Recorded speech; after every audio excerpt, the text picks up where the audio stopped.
Hey guys, welcome back to Geeks Football Nation. FC Barcelona versus Sevilla. इस match के बारे में discuss करने के लिए काफ़ी सारे पॉइंट्स, जैसे कि शावी हर्नांडेस का last match as a FC Barcelona coach और हांसी फ्लिक का arrival as a new FC Barcelona coach, और कुछ प्लेयर्स के फ्यूचर एफसी बार्सिलोना में, जैसे कि Joao Cancelo, Joao Felix and Victor Roque. इन सारी बातों को डिस्कस करेंगे। So let's get started. सबसे पहले अगर बात करें बार्सिलोना और सेविया की, तो बार्सिलोना के स्टार्टिंग लाइनअप में कुछ चेंजेस देखने को मिले, जैसे कि अटैकिंग थर्ड में देखने को मिला हमें फर्मी लोपेज, जहाँ पे राफिनिया या फिर फेरान टोरेस या जोआओ फेलिक्स खेल सकते थे। वहाँ पे एक फोर्थ मिडफील्डर को शावी हर्नांडेस ने खिलाया विदाउट अ सरप्राइज, और फर्मी लोपेज जो है वो वहाँ पे जो है इफेक्टिव साबित होते हैं, वो काफ़ी वहाँ पे प्रोडक्टिव साबित होते हैं। क्योंकि अगर किसी प्लेयर, गावी जैसे जो प्लेयर है, वो एफसी बार्सिलोना के प्लेइंग स्टाइल को काफ़ी ज़्यादा जो है वो मैच करता है, क्योंकि बार्सिलोना जो है वो पूरे गेम में अपने पास पोजेशन रखना चाहती है, और अगर वो पोजेशन लूज़ करती थी तो वो गावी था जो बार बार एफसी बार्सिलोना को पोजेशन दिलाता था।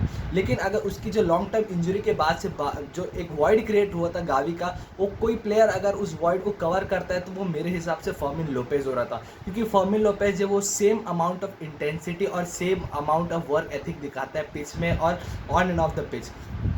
उसकी गेम में जो प्रेजेंस होती है, वो जितना वर्क रेट उसका एक गेम में होता है, वो उसको मैच नहीं कर सकते। वो जितने भी बार एफसी बार्सिलोना जो है वो बॉल को लूज़ करती थी, फर्मिन लोपेज जो है वो बॉल को रिकवर करके अपनी टीम को वापस दिलाते थे। और डू नॉट टू फॉरगेट, जो जितने भी बार एफसी बार्सिलोना लॉन्ग बॉल्स खेलती थी, वो फर्मिन लोपेज ही होते थे, जो उसको वो वहाँ पे बॉल को रिकवर कर रहे होते थे, बॉल को जो है कंट्रोल कर रहे होते थे या रिसीव कर रहे होते थे, या फिर जो है वो बॉल को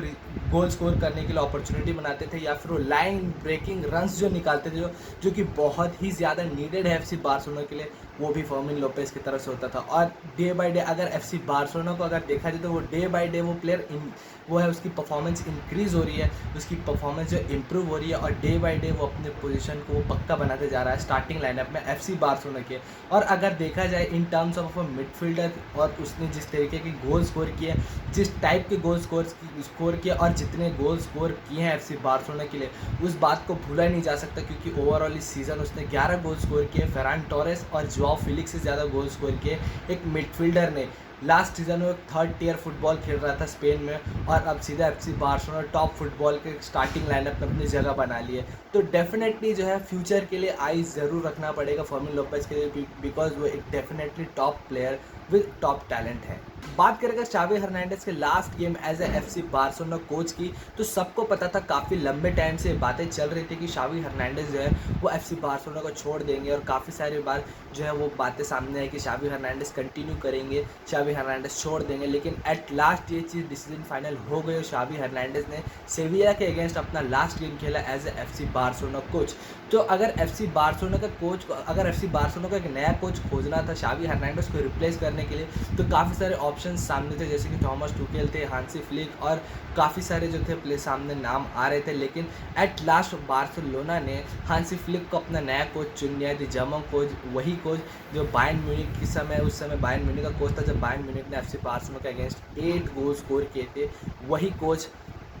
जो है वो बार्सिलोना को अब लीड करने वाले, बार्सिलोना को जब न्यू शेप देने वाले। A lot of people will think कि बार्सिलोना जो है वो अब यहाँ से वो एक अलग ही स्टाइल ऑफ फुटबॉल खेलने लगेगी। एकदम हांसी फ्लिक के अराइवल जो है वो एकदम राइट आफ्टर जो है एफसी बार्सिलोना का गेम को एस्केलेट कर देगा, वो उनको डायरेक्ट सक्सेस की तरफ ले जाएगा। बट आई विल से कि ऐसा नहीं होने वाला है, क्योंकि एफसी बार्सिलोना के जो सारे प्लेयर्स हैं शावी हर्नांडेस के अंडर में 2.5 साल से खेल रहे हैं। यानी कि एक पर्टिकुलर स्टाइल ऑफ प्ले के अंदर वो 2.5 साल से हैं, वो 2.5 साल से अपने आप को स्टिल शावी हर्नांडेस के गेम प्ले के अंदर अपने आप को अडेप्ट करने की कोशिश कर रहे थे। But the arrival of Hansi Flick will definitely change things for sure, but वो राइट आफ्टर नहीं होने वाला, क्योंकि अगर एक सिस्टम चेंज होता है और एक विजन जो चेंज होता है, जो एक टैक्टिक्स चेंज होती है, उसमें अडेप्ट करने में टाइम ज़रूर लगता है, उस चीज़ से यूज टू होने में टाइम ज़रूर लगता है। तो जितने भी अगर फैंस हैं, जितने भी लोग हैं, ऐसा सोच रहे हैं कि हांसी फ्लिक के आने के बाद से एफसी बार्सिलोना का जो है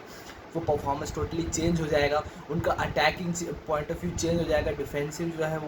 जो है वो चेंज हो जाएगा, उनका जो अप्रोच है गेम की तरफ चेंज हो जाएगा। और राइट आफ्टर तो बिल्कुल नहीं होने वाला है। ये चीज़ तो डेफिनेटली मैं फॉर श्योर बोल सकता हूँ कि एकदम से नहीं होगा, but it's a time taking process, जो बाय द टाइम जो है प्लेयर्स धीरे धीरे अडेप्ट होंगे, उस चीज़ से यूज टू होंगे, और डेफिनेटली जो है अपने स्टाइल को चेंज करेंगे, और डेफिनेटली जो है वो सक्सेस की ओर आगे जाएंगे। तो हांसी फ्लिक का जो सबसे पहला ऑफिशियल ड्यूटी होगा एफसी बार्सिलोना में, वो ये डिसाइड करना हो कि उसको कौन से प्लेयर्स अपने टीम में चाहिए और कौन से प्लेयर्स नहीं चाहिए। और 2 प्लेयर्स का नाम सबसे पहले सामने आता है, वो जोआओ फिलिक्स और जोआओ कैंसेलो। ये दोनों लोनी प्लेयर्स और शावी हर्नांडेज के हिसाब से वो इन सारे प्लेयर्स को अपनी टीम से निकालना चाह रहे थे, जिसमें से जोआओ फिलिक्स थे, रॉबर्ट लेवांडोस्की थे, ओरियल रोमेरो थे, और जिसमें कि जोआओ कैंसेलो थे,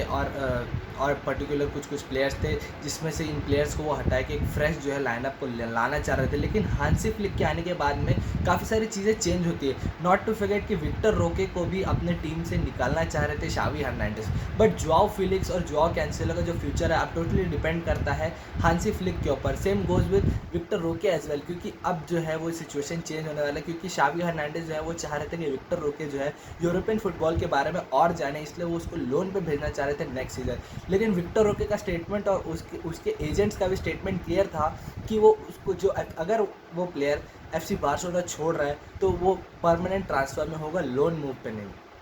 तो कमिंग ऑफ हांसी फ्लिक जो है वो ये सिचुएशन को भी चेंज करता है, क्योंकि Hansi Flick might use Victor Roque as a replacement for Robert Lewandowski for the future, क्योंकि रॉबर्ट लेवांडोस्की का एज फैक्टर को भी हम नहीं भूल सकते। वो इस साल जो है वो 36 ईयर्स के हो जाएंगे, तो एक टॉप फुटबॉल में एक फिजिकल लेवल पे आप compete नहीं कर सकते। Even Lionel Messi, Cristiano Ronaldo ने भी नहीं कर पाए ये चीज़, क्योंकि उनको भी वो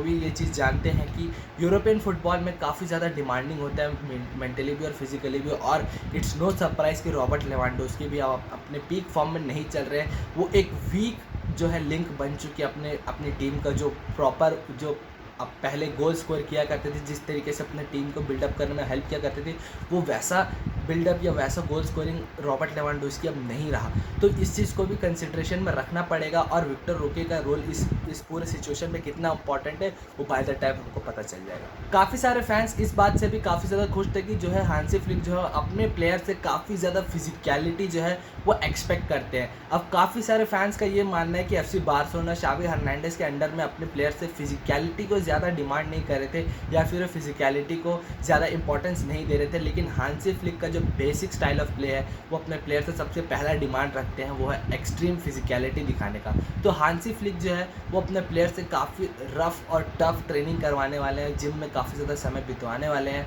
और FC बार्सिलोना मेरे हिसाब से कहीं ना कहीं कोई चीज़ लैक कर रही थी, वो फिजिकलिटी ही थी। और अगर बेसिक स्टाइल ऑफ प्ले देखें हम हांसी फ्लिक का, तो वो काफ़ी ज़्यादा जो है अपनी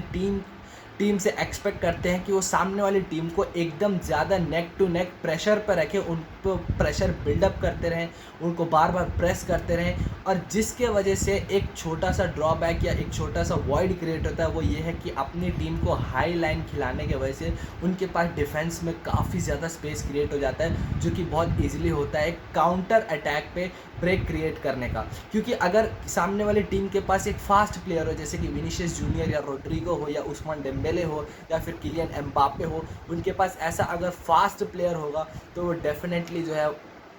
वो FC बार्सिलोना को वो जो है वो परेशानी में डाल सकता है, क्योंकि FC बार्सिलोना के पास वो पेस ओरिएंटेड प्लेयर्स काफ़ी ज़्यादा कम है इन टर्म्स ऑफ डिफेंस। क्योंकि रोनाल्ड अराउहो जो है वो, अगर वो बात की जाए डिफेंडर्स की, तो रोनाल्ड अराउहो जो है वो थोड़ा बहुत मैच कर पाते हैं वो सामने वाले विंगर्स के स्पीड को। लेकिन अगर उसके अलावा देखा जाए तो